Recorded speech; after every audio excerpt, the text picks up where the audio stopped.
Soc l'Imma Villegas i avui us porto una llegenda japonesa adaptada per Joan Francesc Delgado que es diu El castanyer màgic. Hi havia una vegada. Una vegada hi havia una nena preciosa que es deia Hanako. Temps enrere, la família de Hanako havia estat pròspera. El seu pare era un ric marxant. Els pares eren feliços amb la seva filla i se l'estimaven moltíssim, però ell va emmalaltir. Tota la dedicació que la mare va procurar al pare no va servir per a salvar-lo de la mort, que finalment se l'endugué i va vestir de blanc tota la família. Desaparegut el pare, la mare es va haver de fer càrrec dels negocis, però els encarregats la van aconsellar malament i, entre cises i mals consells, la mare es va arruïnar de pressa, perquè tot i que s'estimava molt la seva filla, no gaudia del do del comerç del seu marit difunt. Així que Hanako i sa mare van haver de canviar de poble i es van haver d'adaptar a viure amb molta humilitat, gairebé al llindar de la pobresa. Passaven estretors i durant els dies llargs de l'hivern més d'una vegada havien de passar amb aigua les queixes dels budells afamagats que demanaven un àpat més sòlid. Malgrat tot, totes dues s'estimaven i a Hanako mai no li mancava l'amor de la seva mare. La nena va créixer eixerida i afectuosa com la mare. Al nou poble on vivien, tothom se les estimava i gaudia de la seva companyia. Hanako era feinera com ho havia estat el pare i amb ella la mare sentia la presència del marit traspassat. La solitud no cobria mai la casa amb el seu vel glaçat. De seguida que va poder, Hanako va procurar-se una feina, però només la va trobar allunyada a ciutat. Tots els dies havia de fer una llarga caminada. Hanako podia haver-se negat a acceptar aquella feina, però la va fer perquè volia alleujar les penalitats econòmiques de la seva mare. També hauria pogut quedar-s'hi a dormir, però no volia desemparar la seva mare de nits. Tots els dies sortia abans que la primera claror punxés la punta del dia. Amb l'alba ja enfilava costes. La meitat del menjar que li donaven a la feina el guardava per a la mare i li duia amb un farcell quan arribava a casa amb la nit ja ben entrada. Aquesta era l'única menja de la mare durant tot el dia. La dona l'agraïa profundament des de la cabana pobra on dormien i pensava que només havia tingut una filla, però que valia per moltes. I l'endemà se'n tornem-hi, a refer el camí fins a ciutat. El camí era difícil, saltava crestes i feia costes llargues i pendents pronunciats. Tenia, això sí, el privilegi de passar per boscos tupits i frondosos, amb arbres grossos i antics de brancades llargues, crescuts molt abans que ella nasqués. El clima de l'indret era plujós i ventat.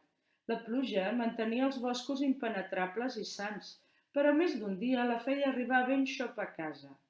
La mare patia perquè la filla no emmalaltís exposada a aquell clima i al temperi. Però la duresa del clima importava ben poc a Hanako. Tenia la virtut de badar pel trajecte i observar cadascun dels arbres i les seves formes. Hanako coneixia tots els arbres per les seves diferències, com si fossin persones, i el camí llarg se li feia curt mentre els contemplava atentament. A l'hivern sortia de casa quan la glaçada encara era una crosta dura. Pel camí li agradava d'anar veient els colors roses i taronges que tenien el blanc quan el sol sortia. Els dies de la primavera que més li agradaven eren els de vent. El vent enlairava les flors dels cirerers com si fossin petits flocs de neu amb ales i perfumaven tot l'aire. De l'estiu li agradava la piuladissa animada dels ocells, però potser les tempestes sobtades que la feien córrer per arribar més aviat a casa eren les que més l'animaven. També li agradava el tac de la primera cirera, el mossec de la poma. Els daurats de la primavera de l'hivern la seduïen, l'omplien de melancolia i la feien somniar. I el somniet se li allargassava durant tota la tardor fins que les fulles tenyides de vi i de foc queien a terra o flotaven per l'aire com plomes endutes pel vent. Però allò que més li agradava eren els crisantems florits. La natura era la seva felicitat. El trajecte d'anada i tornada de la feina constituïa la seva única estona d'esbarjo durant les llargues jornades de treball. S'ho passava tan bé mirant les meravelles del bosc que, sense adonar-se'n, va començar a explicar les seves coses a les flors i als ocells. Però, entre tots els habitants del bosc, el que l'atreia més era un castanyer magnífic i vell, amb una soca tan ampla que no la podia abastar encerclant-la amb els braços. Tenia una brancada llarga i abundant i a sota molta gent s'hi podia aixoplugar de la pluja. El castanyer era al mig del bosc. Sempre que el veia estava contenta perquè li assenyalava la meitat del camí. Així que en albirar-lo ja el saludava satisfeta pel camí fet. Un dia de pluja intensa, Hanako va aixoplugar-se sota el castanyer. No va poder evitar d'acaronar-ne l'escorça i li va semblar sensible com la pell d'una persona. Des d'aquell dia de tempesta, sempre s'hi aturava una estona. Hanako li explicava el que havia vist pel camí, com li anava la feina, com estava la mare. Així que va prendre aquell castanyer mut i vell com el pare ja gran que havia perdut de ben petita. I aquell costum es va allargar. Al cap d'un any d'explicar-li coses, Hanako tenia la sensació que el castanyer la sentia i li va acabar d'explicar totes les seves preocupacions. El castanyer, mut, se l'escoltava amb la presència pesant i enorme de la seva còrpora silenciosa. Un dia de tardor, quan Hanako era a punt d'arribar a l'arbre, es va congriar una tempesta i s'hi va refugiar. Al cap de poc plovia a bots i a barrals. Els llamps tallaven el cel i els trons repicaven des del ventre dels núvols. Hanako estava amoïnada. Si trigava massa, la seva mare es preocuparia molt. La pluja repicava les fulles del castanyer sorollosament, però ella s'hi sentia segura i ni li passava pel cap que hi pogués caure un llamp. No recordava que, quan llampega, els arbres atrauen els llampecs amb les seves capçades altes. I de dins de l'arbre estant, li va semblar que sentia una veu suau que li deia alguna cosa. Es va girar de seguida. L'estrèpit de la tempesta sobre les fulles no li permetia de sentir la veu amb claredat. Es va mirar les branques i les fulles on la pluja trepitava. No venia de dalt. Aleshores, Hanako va girar l'esguard cap a l'interior del tronc vell. Sí, la veu sortia de l'interior del tronc. El to de la veu era el d'un avi, però parlava melosament. S'hi va apropar més i més, lentament. Li feia por que algú li estigués esperant un parany, o que algun esperit maligne del bosc se la volgués endur. I aleshores, aquella veu es va sentir amb tota la suavitat dels bambús quan es gronxen al ritme d'una veu suau. Hanako, sé que et sabrà greu, i a mi també me'n sabrà, però t'haig de fer saber que aviat ja no ens veurem més. Ella de seguida es va adonar que era la veu del castanyer i va respondre-li. No te'n vagis, no em deixis. Fa molts anys que vius en aquest marge del bosc i ara que ens hem trobat, per què vols que ens separem? Aviat arribaran molts homes al teu poblet. Volen construir un vaixell i tallaran tots els arbres d'aquest bosc. No és que me'n vulgui anar, és que aviat m'atraparan i no podré fer res per evitar-ho. Hanako va arrencar a plorar. Els meus darrers dies han estat molt feliços gràcies a la teva estimació, que m'has ofert generosament.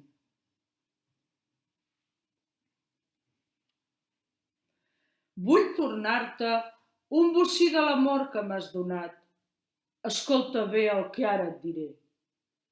Quan els homes hagin vestit el seu vaixell, faran una festa al port per avarar-lo. Aleshores, no podran fer baixar el vaixell per la rampa. No el podran moure ni un centímetre. Quan això passi, tu t'aproparàs al vaixell i diràs: «Soc Hanako, ja soc amb tu». Te'n recordaràs? «Sí», va respondre ella, i abans que pogués dir res més, l'arbre va emmudir per sempre. I en aquell mateix moment, de cop i volta, va parar de ploure. Les pluges màgiques no existeixen, es va dir a ella mateixa mentre s'eixugava les llàgrimes. Deu ser la gana i el cansament que m'han enganyat. Avui m'hauria menjat amb gust la part d'àpat que he hagut d'apartar per la meva mare. I va enfilar el camí cap a casa perquè la mare no patís. Van passar uns quants dies i una tarda, tornant cap a casa, no va veure la capçada del castanyer retallat sobre l'horitzó del camí. Va cuitar el pas i, en arribar-hi, es va trobar el bosc ple de llenyataires i el castanyer abatut per les destrals. Els homes li estaven tallant les darreres branques i ella, amb una llàgrima corrent per la parpella, no va poder evitar de passar la mà suaument per la part més alta del tronc abatut, que mai no havia pogut acaronar. Aquell dia va arribar a casa amb una pena immensa. No va menjar res i durant els dies següents caminava pel món amb una tristesa molt gran i molt fonda, perquè havia estimat molt aquell castanyer i ja no hi era. El camí d'anada i tornada era trist, sembrat de troncs caiguts i despullats de fulles. I els homes van construir el seu vaixell. La fusta del castanyer es va unir a la fusta de molts altres arbres, fins que s'hi va confondre. El vaixell era molt gros i molt fort, i per botar-lo van convidar gent de tota la contrada, i fins i tot van fer venir uns artistes per portar la festa.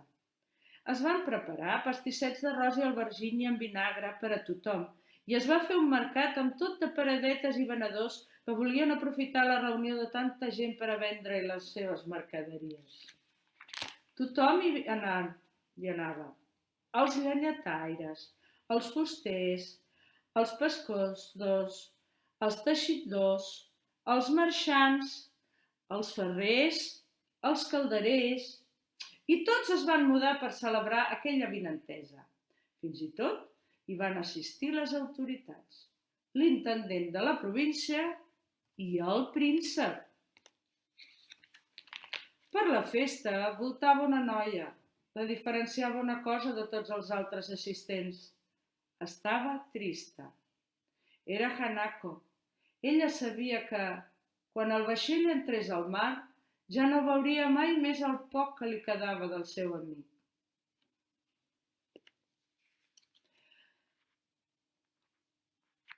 Tot era a punt per a llançar el vaixell. Una generació esperava que el príncep es desplacés fins a la bastida per donar l'ordre. El príncep va aparèixer vestit amb la seva roba de 21 botons, dut per un carruatge imperial i envoltat d'un seguici vestit amb les sedes més refinades. La gent va quedar bocabadada davant de tanta esplendor. El príncep va baixar del carruatge i va pujar a la bastida. Va estirar els plecs del vestit de seda del color de l'or i va lliçar les llargues tires que penjaven dels punys del vestit. Tothom mirava expectant. Faltaven només uns instants perquè el vaixell emprengués per sempre el camí de l'aigua. Hanako només mirava les fustes del vaixell. I el príncep va pujar-hi i en ser a dalt va donar l'ordre perquè els treballadors traguessin els troncs que havien de flanquejar el pas del vaixell fins al mar. Tothom obria els ulls i inclinava el cos per veure com l'embarcació lliscava avall. I el vaixell no va lliscar. L'intendent es va posar molt vermell i va ordenar a uns homes que el tivessin cap al mar amb unes cordes. Hanako continuava mirant les fustes del vaixell, una per una, i intentava de reconèixer en va la fusta del seu amic. Ni se n'adonava del que passava. Els homes van tibar i tibar. Van tibar tan fort que les cordes es van trencar. Les prediccions de l'arbre eren certes. El vaixell no es movia de lloc. Tots els homes de la contrada es van sumar als esforços dels operaris, mentre Hanako continuava repassant les fustes del buc amb la mirada trista i melancoliosa. Però tots els esforços van ser endebades. Aleshores, l'intendent es va agenollar davant del príncep i, amb el front tocant a terra, li va demanar perdó. El príncep, desconcertat i irat per aquella situació tan imprevista, va oferir una recompensa a qui fos capaç de moure el vaixell. Al cap d'unes quantes hores, els ginys més estranys i les màquines més sorprenents ideades pels homes van intentar de moure'l. Però no hi va haver-hi manera. En aquells moments, la trista Hanako ja s'havia adonat del que passava. Gairebé no recordava de la conversa amb l'arbre, perquè tota ella no era sinó un riu per on baixava l'aigua de l'enyor i la tristesa que ho amara tot. Però es recordava de la sentència que li havia donat l'arbre. Va demanar permís per enraonar amb el príncep i li va dir: Majestat, potser jo podria moure el vaixell. Tu? I amb quin enginy? Amb quina màquina? Amb la meva veu. Sa Majestat es va quedar tan sorprès que no sabia si li prenien el pèl o si era davant d'un mag.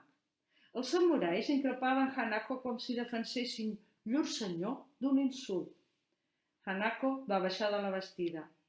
Els homes li van obrir pas mentre es burlaven d'ella i anticipaven el ridícul que faria.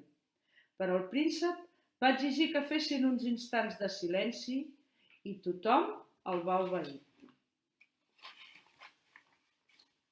Ella es va posar ben a prop del buc i va recitar la sentència ben a tocar de la fusta, amb el mateix amor que sempre havia sentit quan s'adreçava al castanyer.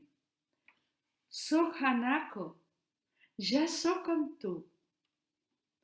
Primer es va sentir un grinyol de la fusta.